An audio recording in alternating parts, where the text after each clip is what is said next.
This is Andy Purewal for Boxing Social, and I'm delighted to be joined by the machine, Anthony Fowler. Anthony, we've just witnessed Jordan Gill's shock defeat to Enrique Tinoco, your campmate. Your thoughts on the fight? It was so hard to watch, mate. Jordan wasn't himself. Obviously, he said that he went well and didn't tell no one, mate. So it's a bit of a lesson learned from Jordan's behalf. You can't fight unless you're 100%. You can't do it. And the lad was good as well, mate. He was a good, solid, tough Mexican, and he's going the body a lot. And I think he hit Jordan downstairs, and it was horrible to watch. Like. But something that I've only just found out in my interview with Eddie, and Eddie said that he was sick during the day and he was throwing up.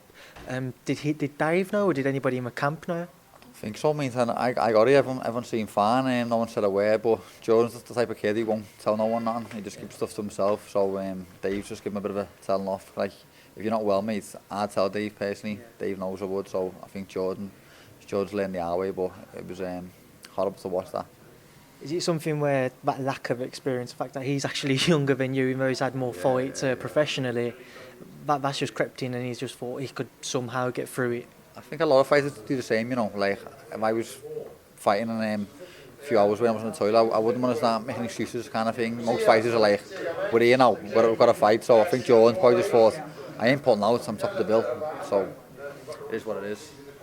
On the fight itself, what was your thoughts? I thought he won the first 2 rounds, then round 3 I think he got hit with a big shot, went down, and after that I was a bit worried, and the kid got more and more confidence as it went on, and the kid was good, mate. I thought he was a good fighter, him, very solid. Jordan hit him, peach, and he just didn't budge. Strong kid. Jordan's obviously only very young. Yeah. How does he look at this now? I can imagine he'd be very downbeat about it, and he'd be gutted about it.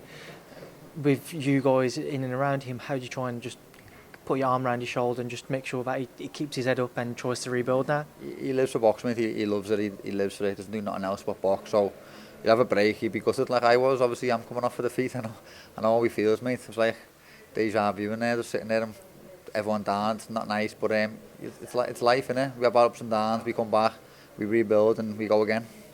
Is it something that you can relate with Jordan?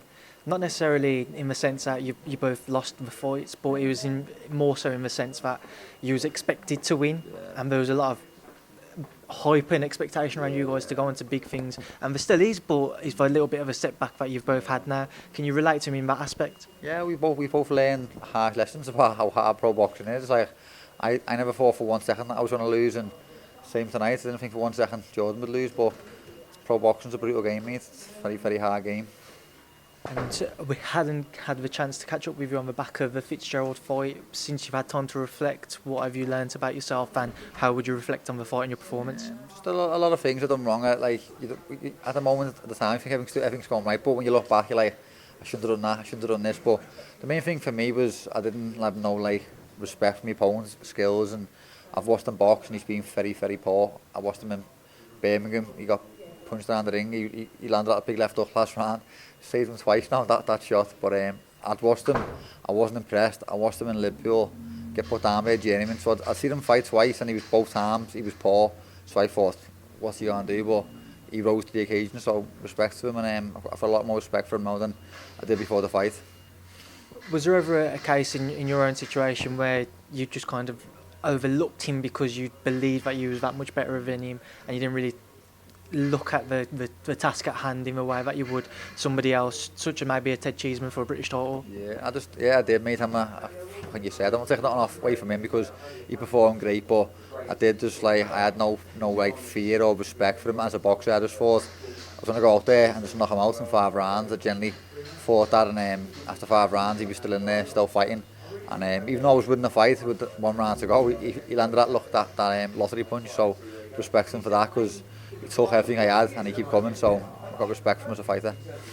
Cheeseman Fitzgerald's obviously been called for a British title now. What are your thoughts on that one? It's a good fight. If Scott boxes the way he boxes against me, I think he'll win, but he's a bit of a hot and cold fighter, as he showed in the past. That worked in his favour against me because I wasn't expecting nothing and he rose to the occasion, but I think Ted now knows that he's a top fighter. Ted was ringside. It was a great fight between me and him. Nipping took all the way, and Ted knows that he's a good fighter, so it's a 50-50 fight, you know what I mean? What are your own plans in terms of rebuilding now? When can you see yourself getting back out there? I obviously wanted to fight. I wanted Scott to fight Cheeseman and me get the winner straight away, but I'm not in charge. Beggars can't be choosers. I'm back at the queue now, so I've just got to do as I'm told. Hopefully I'll fight in July and get a win. Fight again in September, same time Cheeseman and Scott fight, and then hopefully end of the year we all fight for see what happens. But I want to fight Scott again more than Ted. And finally, I just wanted to get your thoughts on someone who I know you know very well, Fury-Whyte, and you're a fan of.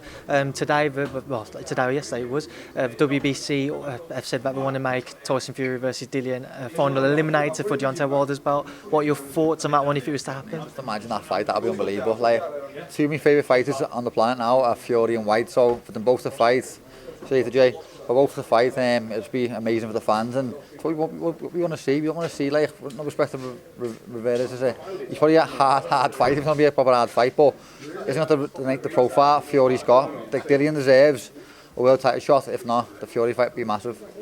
Well, Anthony Fowler, I appreciate your time as always. Thanks for speaking to Boxing Social. Mate, thanks a lot, pal. See you later.